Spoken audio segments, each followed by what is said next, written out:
Salam alaikum, bonjour. Aujourd'hui, j'aimerais vous raconter l'histoire de Ahmed el-Baghdadi. Donc, on raconte qu'à l'époque où Bagdad était une ville merveilleuse, florissante, très riche, carrefour culturel, commercial, sous le califat abbasside, vivait un homme qui s'appelait Ahmed.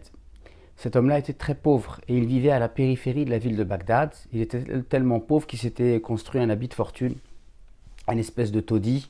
S'il pleuvait, eh bien, la pluie rentrait dans sa maison. S'il y avait vraiment beaucoup de vent, ça pouvait enlever les murs et le toit de sa maison. Donc il vivait vraiment dans une situation très précaire, il était très pauvre.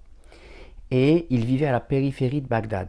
Donc tous les matins, en fait, il n'avait rien à manger, il se réveillait et il allait au souk à Bagdad, donner eh bien, un coup de main aux gens. Il se mettait au service des gens comme porteur. On lui donnait quelques pièces et puis une fois qu'il avait amassé suffisamment d'argent, eh bien, il allait se restaurer. Ahmed avait une obsession. Il voulait absolument être riche.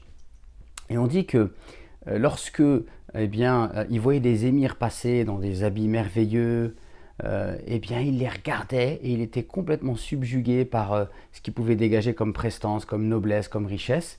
Et on rapporte qu'un jour il portait deux grandes jarres d'eau et tellement il a vu, il est resté la bouche ouverte devant un homme riche qui passait devant lui qu'il a lâché les jarres d'eau et qu'elles se sont cassées. Donc tout ça pour illustrer le fait qu'il était vraiment obsédé par la richesse. Il était tellement obsédé par la richesse qu'il rêvait la nuit qu'il était riche. Souvent la nuit il faisait des rêves et il rêvait qu'il était riche. Un jour il va commencer une succession de rêves et dans son rêve en fait il est interpellé par une voix féminine qui lui dit Ahmed, Ahmed, Ahmed, aimerais-tu devenir riche?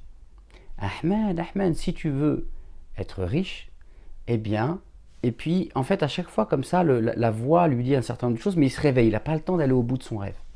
Et donc à chaque fois il est en colère, il se dit, il s'imaginait riche, etc. Puis il se réveille dans son habit de fortune, donc il est frustré, il y a une grande frustration qui s'empare de lui. Et à chaque fois il dit, Walou, il faut absolument que je me rendorme jusqu'à ce que je vais au bout du message que cette voix veut m'envoyer.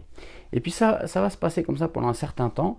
Et au bout d'un mois, en fait, il arrive à la résolution de cette énigme. Cette voix lui dit, Ahmed, si tu veux être riche, tu devras sortir, rester devant chez toi, donc pas aller au souk travailler, et attendre que de la forêt, parce qu'il habitait en face d'une forêt, sorte un homme, et lorsque tu verras cet homme, qui est un ascète, tu devras lui demander la pierre. Et lorsqu'il te donnera la pierre, tu verras la richesse. Donc écoutez bien, l'énigme lui dit, lorsque tu verras la pierre, l'homme te donnera la pierre, tu verras la richesse. Lorsque l'homme te donnera la pierre, tu verras la richesse.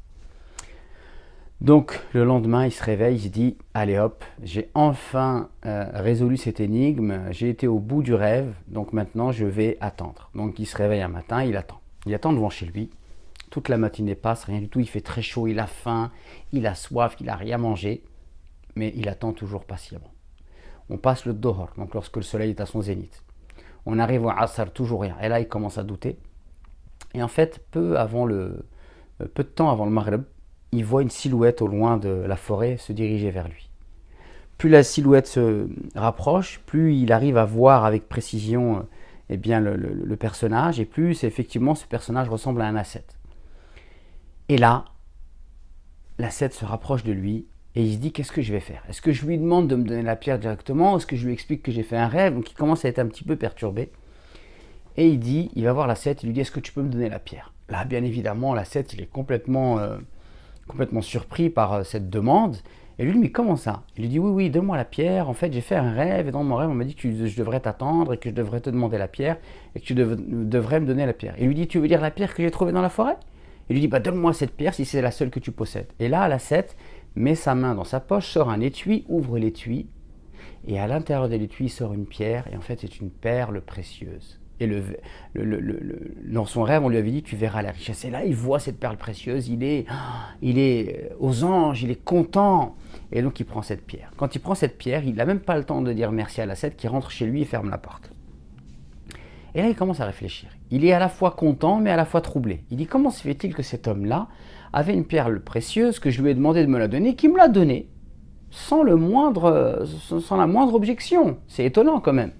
Et il dit, c'est pas possible, peut-être que cet homme-là, il va vouloir me la récupérer. Donc il commence à s'inquiéter, il est inquiet, il est, comme on dirait, il est mshawwash, il est perturbé, il est troublé.